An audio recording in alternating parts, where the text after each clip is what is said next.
It's Scratch Buffalo Chris. Mark. And we're here to talk to you today about the song off of our new tape, CD, and vinyl record. We're talking about Vinyl record. we're talking about the song Sugar Shake a Freak, and the story kind of behind it. So, so here's how I write a song. I screw around on the guitar, and then I come up with like a chorus that I like. And some words pop out. And then the rest of the words sort of fall together while we jam it out. So I brought this one to Mark last October, I think, and it had a really fun, like, jumpy rhythm that we really liked. And the first line was, I got the California blues from my head down to my exploder. And a lot of people mishear the word exploder. I think I say in other things, but I do say exploder. Some people think I said scrotum. Some people think I said head down to my Corona. No. Corolla.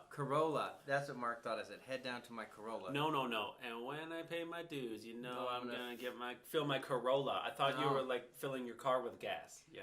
Oh. I always heard Exploder. I just wasn't sure if you're talking about a Ford Exploder or a 18A thing or something else. Yeah. We might cut that. Anyways, so the whole point of California Blues was I was like, it would be so awesome to be in California, to go to Disneyland, to really just go to Disneyland, and then get to play a concert that night. That would be the ultimate. At Disneyland? Well, no. I've never been there. Oh, have you been there? Yeah, twice. It's the best time. I love Disneyland. It's the best time. Is there a Harry Potter there too? No, that's at Universal. Oh, I'm so sorry. Not the best time at Universal. All right. Except they have Simpsons. Simpsons Land. That is worth going to. I found that some wives don't prefer The Simpsons. Then they are incorrect. Wow. Some people don't like it, but they're all incorrect. Yeah. Anyways, California Blues. But, so you want to go to Disneyland, you want to play this huge, awesome concert at night and tour and all these crazy things in the hot summer sun. And ooh, California sun, that'd be so great. And it was cold and in Canada. California! Oh, the same song? Okay, continue. And so, anyways, that's what that line's about. And the first time we ever played it was at the Palomino. And I didn't want to just be singing about California. I don't like it when people sing about places that they're not always at, or like, why are you singing about California? You don't know California. We're not always there. We are not always there. So I switched it to the Palomino Blues. Clever. Last minute, on stage. Heat of the moment. It was. Impressive. And I liked it, so that's where it stayed. And then the rest of the song is just about letting loose and putting as much weirdness into the songs and everything as you want. Like before, you always want to do a good job, but it can hold you back. So with this album, we're trying to do a good job, but going as weird as we want to be, letting it go wild. So, being a freak and going crazy. And that's what, Sugar Shake a Freak, but I never let it ruin my appetite. So it's like, let yourself go crazy, and you're going to find that you want to go more and more and more and more crazy. And like, so one of the verses is like, tell me what you feel, tell me what you're thinking, tell me where you go when the world starts sinking and everything you know is just another thing to feel.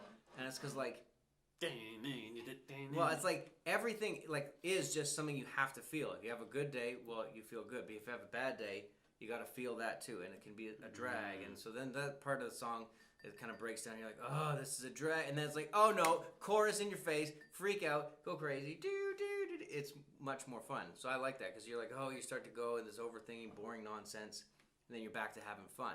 And then it's even more fun because it's like the sound in my head is always ringing because we're playing very loud. And this thing with my voice, I call it singing. So it's like, no, I'm not trying to sing like a fancy pants Joe. I'm just having a time. Wow. So, and then you go back to the fun chorus. So that's a very fun song. I quite like to play it, and that's the story behind it. And there's a really cool part in the recording where the drums all of a sudden sound like super lo-fi. The lo-fi drop. Mark's going to tell you about it. We're trademarking that. Yeah? We're over bass drops. We did a bass drop on the last album. If you can tell us where it is, we'll send you a chip. That chip. Yeah, first one to tell us where it is and what song, we'll send you that chip. I I hadn't written the fills for this song yet. We kind of recorded them before we had written them, which is okay sometimes and okay, not okay other times. This was one of the times that I did not feel okay, but I wrote them while recording them. I did 5 takes of each track so I could have a few different ideas to work with. At the very end, it was just like a very boring which I'd already done for the second verse, I believe. So then I thought, hey, I've got a cool idea. But I'd already put all the mics away. We put all the mics away. And there's a lot of mics. 13 mics, interface, all that trash, cables. Kilometers of cables. Literally from here to the Sobeys. And then I remembered I bought this microphone that we tried using for vocals, but it was a bit too gainy. So we used it for... I just ripped a hole in my armpit. That's weird. So we used it on the drums instead. So it is the Dirt Mic 01 from Dr. Alien. Dr. Alan Smith. I think it's Dr. Alien. I think it's Dr. Alien. Anyway, we set that up right in front of the kit to capture the whole thing. A couple feet back. And yeah, it's just that one mic. We're going to play it right now.